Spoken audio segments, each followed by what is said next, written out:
It's almost my birthday and I have been planning this video for a year. Well, kind of. I had the idea for this video a year ago. Last year, for my 29th birthday, I was in Michigan. And that video, I was very introspective and reflective. And yeah, lots going on in my thoughts. And then I was like, oh, you know what? I'm 29, I'll be turning 30. I wanna do a 30 things I learned before turning 30 video inspired by the great Jenna Marbles. So all year, I've had a note on my phone where I keep track of some things that I found notable in terms of making sense of my experiences and being able to articulate it into a thing that I've learned in my 30 years of life. To be quite frank, 29 was the hardest year of my life, so it's been a lot. But I got through the year, and now we're gonna get through year 30 and see what's to come. Number 1, nobody knows what they're doing or has it all figured out. If they tell you they do, they're lying to you. Number 2, there are new experiences at every life stage. I mentioned this in one of the Magical Theory podcast episodes because I was thinking about it one day, but, well, okay. So being in education, people often dismiss the, what younger people know, or just being a human in general. The number of comments I've gotten about me being young and somehow that being used as a way to ignore what it is that I'm saying or to diminish it or kind of make it more childlike as if I don't know what it is that I'm talking about is kind of frustrating. I've learned to deal with that, of course, because I'm also getting older, so that's, I mean, it's still there because I look young, I act young, I talk young, I guess. I don't know, age is like a very weird thing. People are weird about it for some reason. In the context of the episode I was talking about, well, now that I'm the age that I am, I'm having new experiences that I didn't have. Buying a house for the first time. Never done that before. Don't know what that's like, you know, so that was an adventure. And then also extending to my parents, Jeff's parents, going into retirement. They've never been retired before, so all of that's a new experience. So we're always encountering new experiences, no matter how old we get. Number 3, wisdom expires, and that's okay. People love to share their wisdom with me, and I know that that's literally what I claim to be doing in this video. But the idea that, you know, context change, the world change, people change, and so wisdom might not make sense. I don't know. There's an expiration date. Wisdom is useful for people it's useful for in a particular time and space, and then when that's expired or irrelevant, then I don't know, it's kind of useless. Number 4, you are always in the good old days. This is, I literally just stole this. This is not my thinking, but it is something that I have learned. This is directly from, well, somewhat from The Office, where it's the last episode and Andy Bernard is talking about how sad he is. He's with all these office people and he's like, oh man. And he was relating it to when he graduated from college and being so sad then, and you know, he makes this statement of I wish that someone would tell you you know, you're living in the good old days, or you know, these are the good old days. And so this is kind of part of my overall journey of just accepting this, you know, stop striving for a future and always forward looking. I don't know, I'm more resistant to that advice and idea than I was when I was younger, plan everything and, you know, be prepared and all this stuff. And it's you know what good is that doing for me if I'm not acknowledging and appreciating what's happening now? Number 5, making new friends as an adult is hard, but people seem to be eager to let you in. This is definitely, I wrote this when I was a postdoc right after graduating with my PhD. And for the first time it was okay, here, move to a new place and good luck. I don't know, it's awkward, it's weird. How do you meet people? It's not like you're in school and you're in a class together and you're oh, okay, let's do this social thing. It's how do you meet people? It's so strange. I don't know how to do it. That's a lie. I kind of know how to do it. I don't do it well though. Number 6, being a human is weird. Humans are so weird. Being a human is weird. Knowing that you're alive is weird. Thinking about yourself as a living being and being aware of that is weird. This also comes from like having a mind that thinks about things and contains memories and like, I don't know, it's just weird. Why are we weird? Number 7, the world is big. Go explore. Kind of something that I've been working on since I was 18 years old when I decided, hey, you know what? I know that I live in Texas and everyone in Texas stays in Texas and lives in Texas forever and loves Texas-shaped things, but I'm gonna go to college in Tucson, Arizona. It took a lot for me to appreciate how big the world is. I've always been interested in learning. I've always been interested in learning, and then to be able to experience and actually travel and to actually live in different places and recognize that people are kind of very similar. Humans are very similar, and there's subtleties and there's like nuance and cultural differences wherever you go. This is also why I'm obsessed with Niantic games. Go out and explore. Number 8, your circle of people who actually care about who you are, not by accolades or what you have, is so tiny. I think that this was during the stage when I started really thinking critically and intentionally and thoughtfully and like, you know, just having a deep thought about how I was engaging online with other humans and how I was observing other humans interacting with me. I created WizardPhD and it was a very different channel when it started, and I promoted a lot on my personal Facebook, and I felt like, I don't know, people didn't care, and that's fine. Like, why should you care? But it was interesting because I would post something about like, oh, I got this award, and like 5,000 people would like it or interact with it, and it'd be like, oh, I created this thing on a YouTube channel that I made myself, and it's like silence. And I've talked about this before, and I don't buy that it's entirely algorithm driven. I think that there's something about the kinds of, we know the marketplace of what gets attention on the digital social platforms. To be clear, I'm not like trying to shade people I'm connected with on Facebook. I'm just saying that if you think about the people who are in your life and who you know and your level of intimacy in your relationship, in terms of like how much people know about who you are, rather than, oh, Lynette is a professor, she has a PhD, she does this for her job. Like, who am I really outside of those things that we use to identify people? I don't know. It's just a small number of people who know who you are. Number 9, reality is a temporary existence. I've seen molecules spinning, LOL. How real do we want to get here? Yeah, so this is about sensory perception in general and how, so I'm talking about being human as being a weird thing, to be aware of things and to think, but then also put on top of that, like how with your senses, people's senses are different. Like, think about like the whole dress fiasco and how people were seeing different things, like literally, and I can only see white and gold. I have to try really, really, really hard to be able to switch and see the blue and black. But anyway, it's that kind of basic idea of like, we have these subtleties in how we experience the world, and then when you can, if you can alter that, it makes it less serious, I think, of like, oh, this is the only way to see the world. This is true because I can see it with my own eyes. And it's like, wait a second, you can change that a little bit, and then is it still true? So that's kind of where that weirdness comes from. Number 10,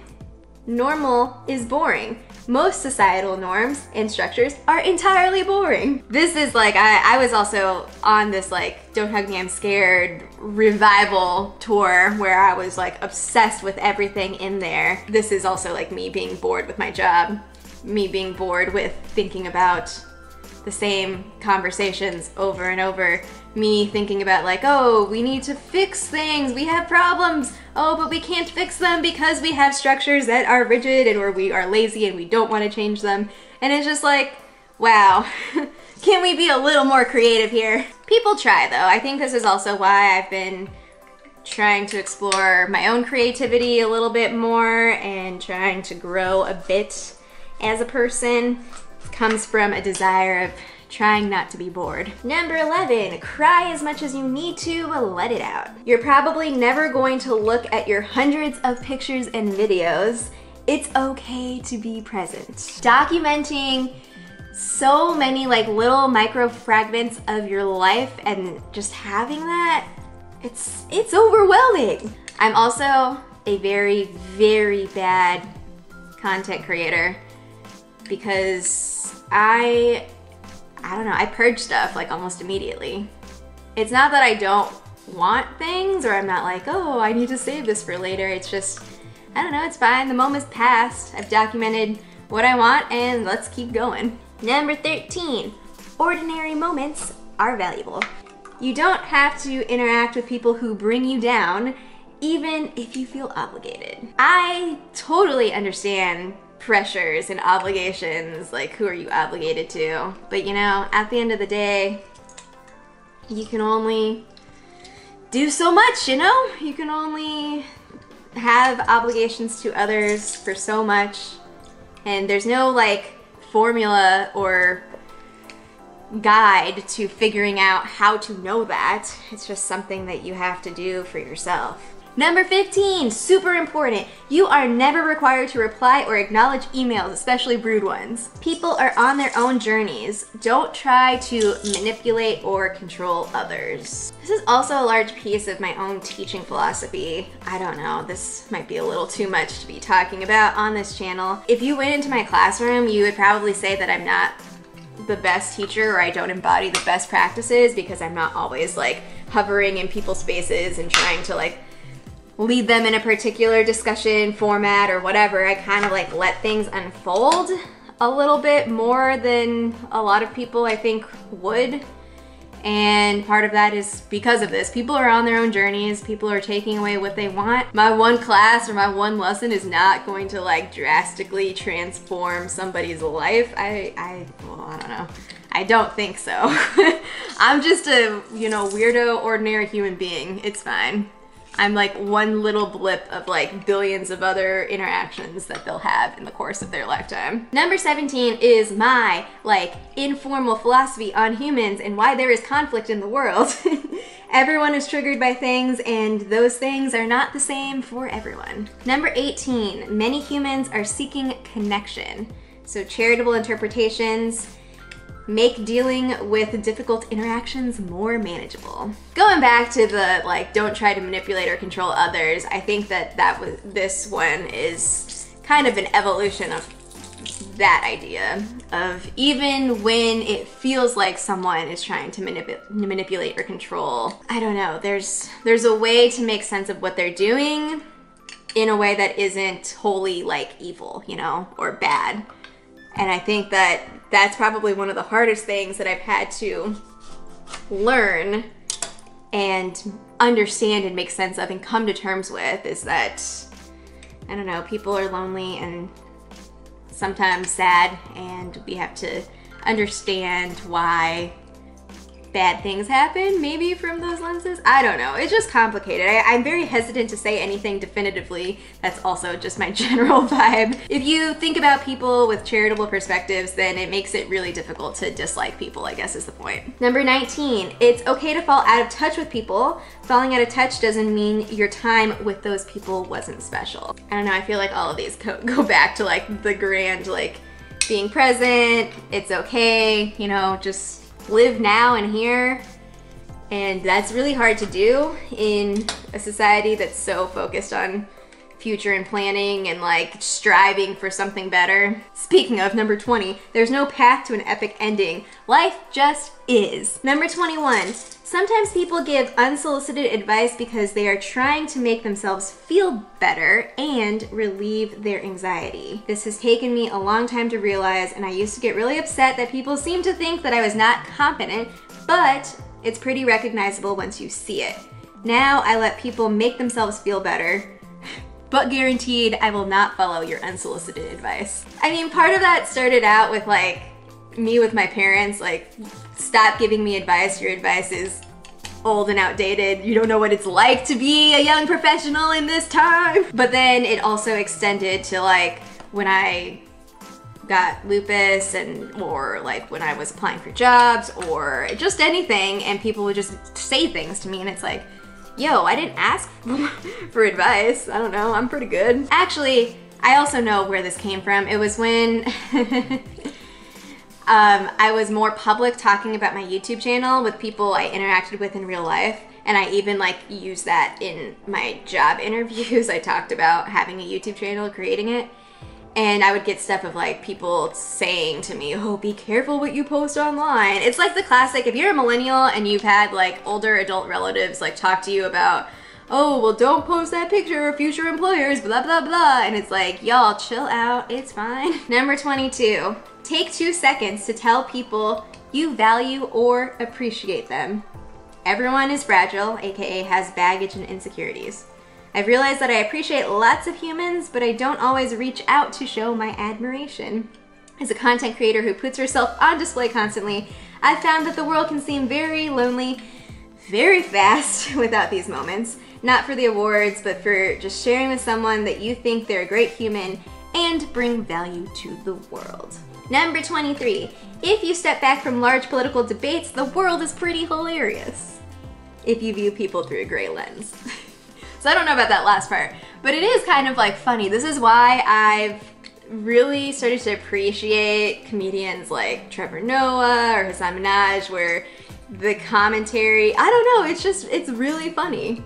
You like take a step back. Comedians do like a really good job at taking the world and just making it be seen through a slightly funhouse mirror to be like, yeah, y'all, chill out. You're being ridiculous. You need to calm down. All right, for this next section, I do need to qualify and say that I only got to number 23 before I went on prednisone.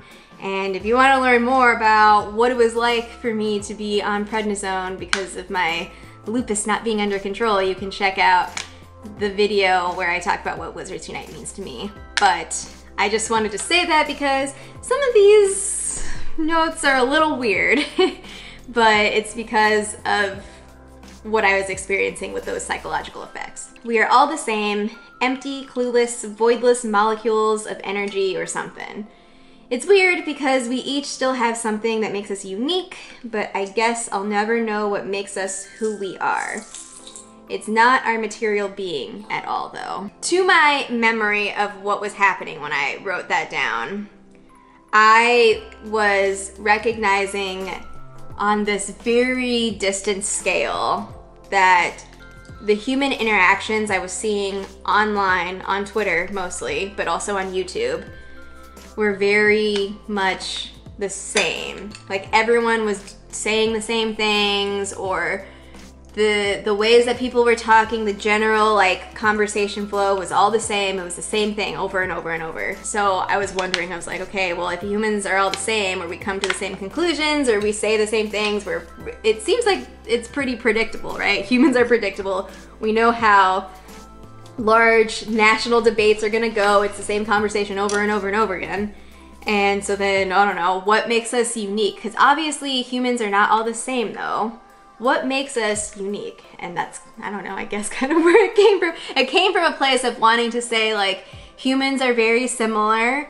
And so for people who try to make difference a bad thing, you are not seeing what's happening. We are very similar in the kinds of ways we exist as beings in the world. There are different kinds of boring. This boring is way worse than previous boring. And then I wrote an edit. Future Lynette is in a state of eternal boredom and it's immensely frustrating. It's hard to compare fairly, but I'd rather feel frustrated than feel nothing. And I said that before in my other video. There are layers to boring. Number 26, pain should not be avoided. I've been in a state of euphoria and it's empty and numb and pointless. We need contrast. It's like in theory, some things might seem good, like never feeling pain or never getting tired, but it's an awful existence. Experience needs to fluctuate. Number 27, you have more agency than you think you do. If you want to go do something, go do it. Find a way to get out of a situation where you feel trapped or suppressed. You have to do it. Nobody else can live your life out for you. The tricky part is that we need other people to survive and navigate the world. We all shape each other as we try to live each day. It's true, it's complicated to be a human because you have to balance this, like, you have to take care of yourself or you have to like deal with your existence, but you also have to exist with others. I don't know, this is kind of like, I don't know. Sometimes I wonder if it's like this gender ingrained thing in me or if it's something that's like part of my INFJ-ness or something else. I don't even know. I always feel like I should be, I don't know, putting the needs of others more so in front of my own. And I've had to learn how to not do that, especially being someone with a chronic condition. That is not possible to do. You cannot do that because you will not survive. I feel like these are getting longer. Number 28, we live in a highly structured and opposite of malleable, whatever that word is, society.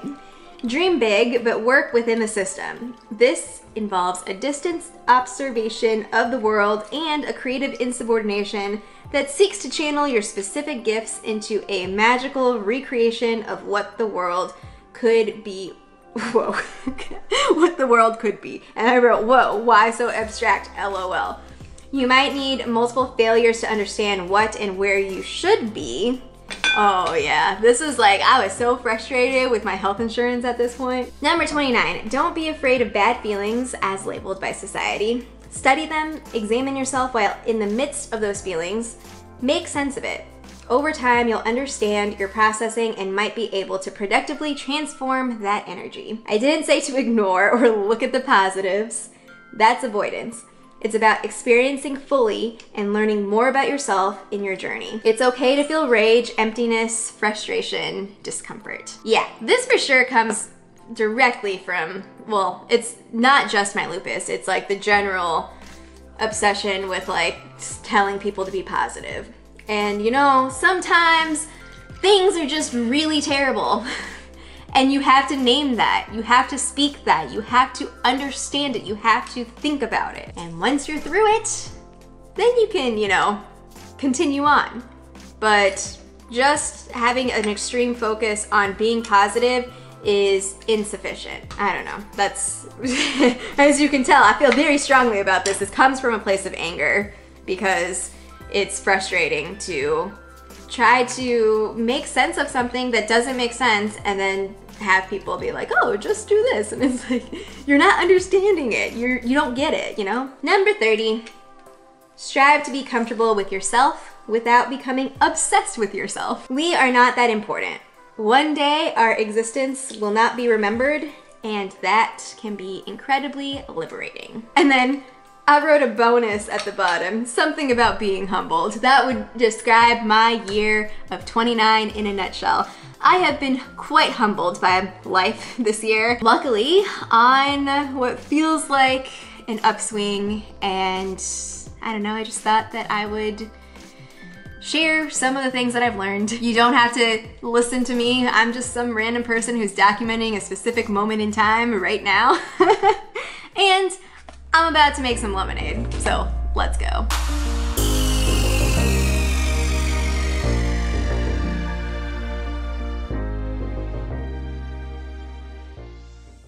Cheers to 30!